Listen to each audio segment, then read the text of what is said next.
सभी मुंगेली जिलावासियों को मेरा नमस्कार। आप सब लोगों को मालूम है कि कोरोना को अभी वैश्विक महामारी घोषित किया गया है, तो आप सब लोगों से आग्रह है कि जो स्वास्थ्य विभाग द्वारा जो निर्देश दिए गए हैं उसका आप सब लोग अक्षरशः पालन करेंगे।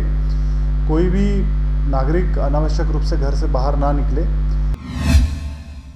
राज्य शासन के दिशा निर्देशों के अनुरूप कलेक्टर एवं जिला दंडाधिकारी डॉक्टर सर्वेश्वर नरेंद्र भूरे ने इन दुकानों को पूर्ण निर्धारित समयानुसार खोलने एवं बंद करने के निर्देश दिए हैं। दुकानों के संचालन संक्रमण से बचाव के लिए भारत शासन, राज्य शासन, जिला प्रशासन, स्वास्थ्य विभाग द्वारा जारी की गई गाइडलाइन एवं एडवाइजरी और सोशल डिस्टेंसिंग का पालन किया जाना अनिवार्य है। पालन नहीं किए जाने की स्थिति में आपदा प्रबंधन अधिनियम और भारतीय दंड संहिता की विभिन्न धाराओं के तहत सख्त कार्रवाई की जाएगी। यह आदेश तत्काल प्रभाव से लागू होगा। Bureau report RJ रमझाझर।